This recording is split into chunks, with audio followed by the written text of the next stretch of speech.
Okay, today we're going to learn how to draw a tree real quick. We're going to draw a deciduous tree, or the type of tree that's going to drop its leaves in the winter. And to start this tree out, let's start with the trunk of a tree. And at the beginning of the tree, you're going to have a really quick taper. A taper is when something gets thinner, goes from thick to thin. And it's going to have a quick taper, and I'm going to show you quickly why real quick. If you look under the ground with your x-ray vision, you will see that there is a root system underneath the ground. This root system splays out to the side. Roots do multiple things. First off, of course, you know that they gather water for the tree, but this root system likes to splay out to the side to create balance for this tree. So this tree has great balance. Of course, it's going to have a taproot that goes straight down, but these roots are what we're paying attention to, and that's why that tree quickly tapers. Okay, you don't need to draw that part. It's just nice to know. It's nice to understand why a tree quickly tapers at the bottom. I like to understand why something is the way it is. It makes my drawing make more sense. Okay. So we got a quick taper at the bottom of the trunk of the tree, and we are going to slowly taper the rest of the way up. One rule with a tree is it always tapers. So as this tree gets taller, it's going to have a main trunk, and this main trunk is going to slowly taper. You can curve this trunk if you'd like. I like to give it a little bit of curve just so it's interesting. And then every once in a while, this trunk is going to have a smaller branch that branches out. The very beginning of this branch is going to be a quick taper as well, just like the base of this tree. For a similar reason, it creates that stability in that branch. It helps that branch hold on to that tree really well.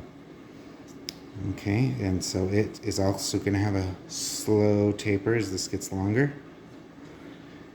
Anytime I'm drawing a branch and instead of it tapering smaller, I accidentally make it taper wider, like that, I look at that and I go, well, I could erase that and start all over, or I could just turn that into two branches. So I'm going to do that real quick.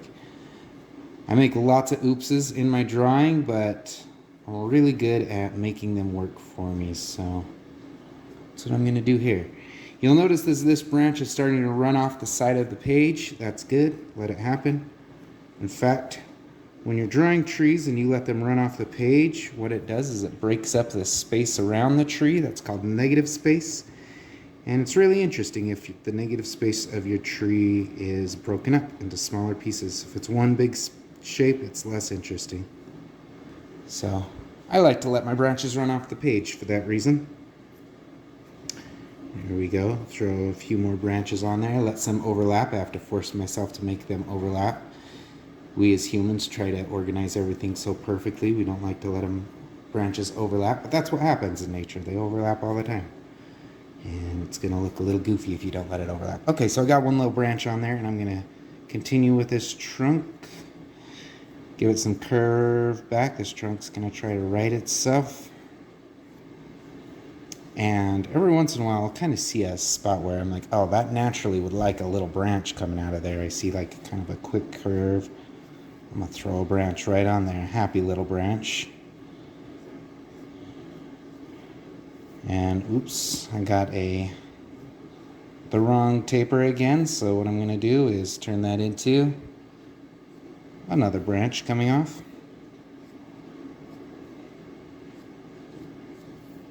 I got this tapering out, so I'll turn it into two branches again. Great. Okay, so this is the main branch, still tapering slowly up toward the top.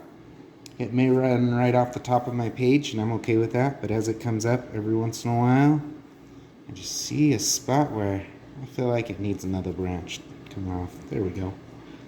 Let's let that one come off.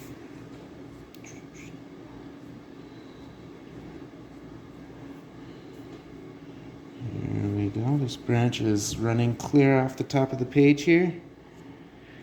As my branches taper, I try to keep that taper really slow. I see a lot of people, when they draw branches, they will taper them too fast. And what that does, if you taper your branch too fast, it creates this awkward looking spike. Okay? And so I did two things wrong. I probably started this branch a little too thick, and then I ended it too quickly, and so it ended in a spike. So what I want to do there instead, maybe I'll erase this. I like to avoid using my eraser if I can, and use my mistakes. But that's one where I think it would be better if I just erased it. Okay. So I'm going to let this taper slowly, or come to a point slowly. And when it comes to a point, rather than just stopping there, I'm going to pull that line out. I need to pull that stick out. It needs to have sticks on this branch. Remember, we don't want to end it in a spike. We want to end it in a stick or a line, really.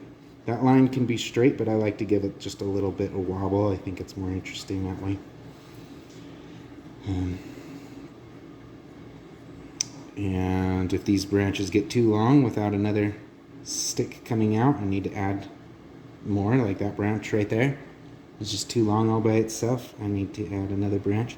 Another thing we're going to try to do naturally is we're going to try to create patterns in our branches. We'll try to do, like, a lot of people will end each branch in two branches that come out like that. Oh, you can't see it there. Let me try here.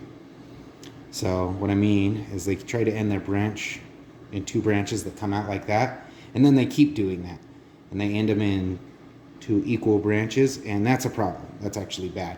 What that does is it starts to look like hands, or like lobster claws, or a chameleon foot, and it starts to look less and less like a tree. So what I do to keep away from the lobster claw is I pull one of these branches out further. Okay? Just don't want symmetry too much. We as humans love symmetry, and we try to make everything look the same on both sides, but if we avoid that, it'll look a little bit more like a natural tree. Okay, one of those. Let's pull out just a little bit longer. Okay, I got a bunch of branches on here. I feel like this side of my tree is pretty empty, which is okay. I don't need it to be perfectly symmetric. However, I do feel like it needs just a little bit more balance. I'm going to do an asymmetric balance, and I feel like it needs a little bit more overlapping. Once again, I naturally avoid overlapping, but it's something I have to force myself to do. So get some overlapping branches here. Oop, it's going to go right over the top there. It's going to feel a little awkward to do, but it's important. Make sure that branch tapers. I'm kind of doing that backwards, but it works the same. Overlapping there. Okay. Now I got me a good winter tree. Which is fine. I could stop there. But I want to show you how to make some leaves real quick. So to draw leaves, and this is something I'm still trying to get better at myself. To draw leaves, I'll draw a big old blob here, and it's going to look very much like a blob and not very much like leaves. You can't see this whole blob, but that's okay. So I got a little blob here.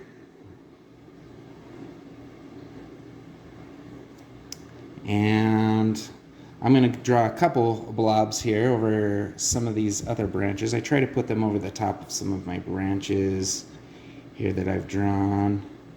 I might leave a branch or two bare, because in nature, not every branch is alive on a tree. Okay, so I have these blobs.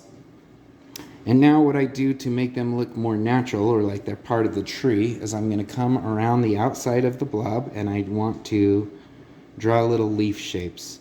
Once again, we are going to try to create a pattern, but we don't want to. It's just natural to do that. And so to avoid that pattern, I have to really be conscious of this.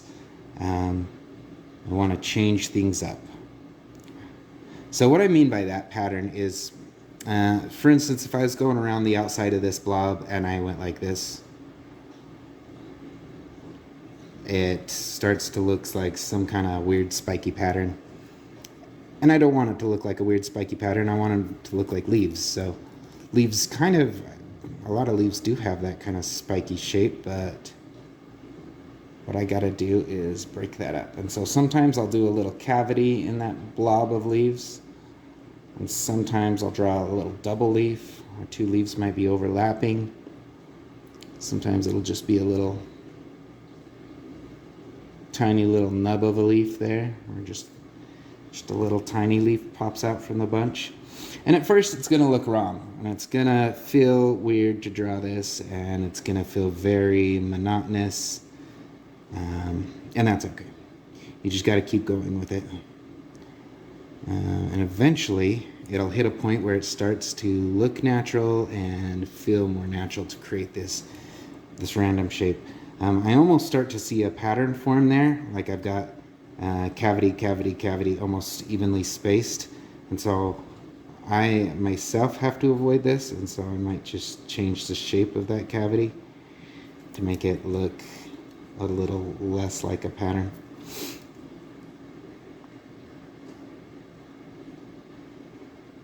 Okay, so we're just drawing we're changing the outline of this blob so that it looks like it's built of leaves. Sometimes I'll draw almost the whole leaf shape coming out, like one of these leaves is just an outlier, kind of sticking apart from its buddies. Okay. And as I go, I kind of erase the line of that blob just a little. And this bunch of leaves is starting to slowly look like actual leaves rather than just a weird blob shape.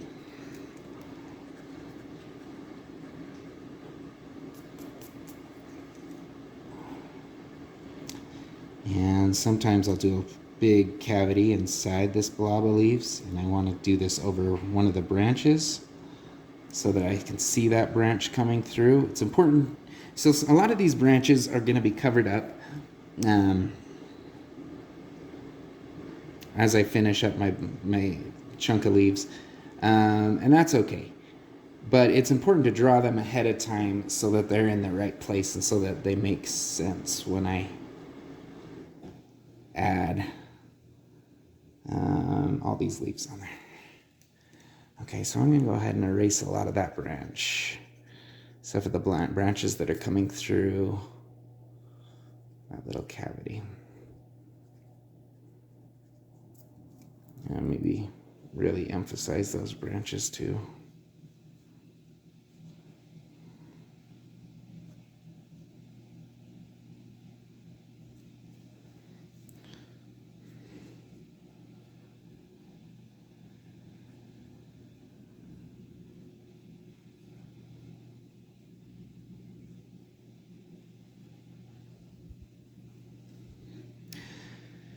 So with some time and some patience, this starts to look like leaves once again.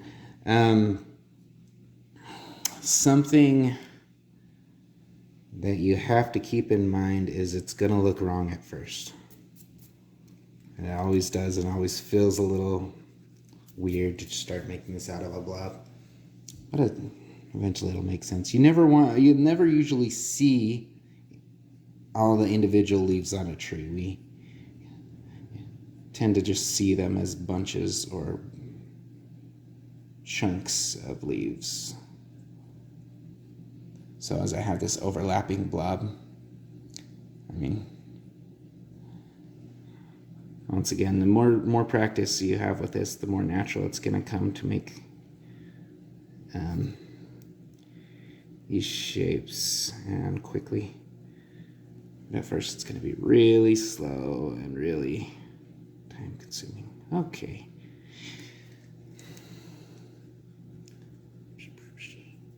Sound effects included. All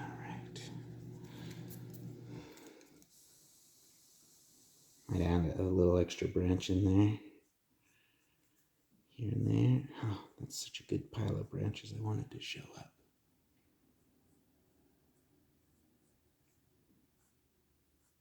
So make sure this cavity goes right over the top.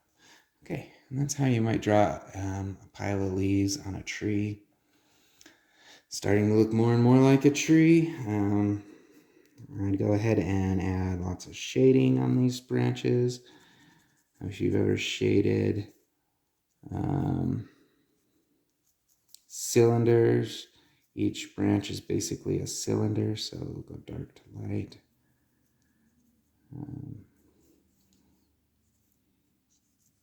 You might use an actual cylinder, something that is a cylinder shape like a cup or a broom handle, or lots of other things you could look at to actually see what the shading looks like on these shapes, or an actual tree. How about that? But it'll change from each perspective. I'm leaving my shading really rough because that's going to lend to the idea of rough bark a little bit better. If I try to smooth it out too much, it's going to look a little unnatural, like a really smoothed out tree. Okay. You might even have to purposely add lines and rough texture to this as I'm shading.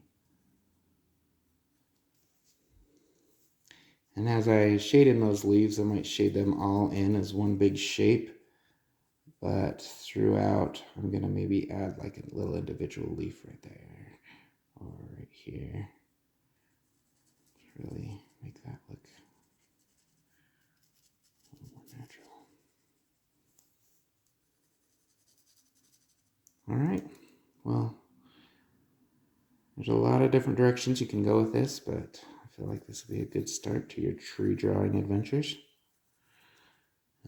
You may draw the tree with or without leaves. In fact, I would first, as I'm first learning to draw trees, I would avoid leaves for a minute until you really get comfortable with the branches and understand the idea of tapering slowly, ending in a stick rather than a spike.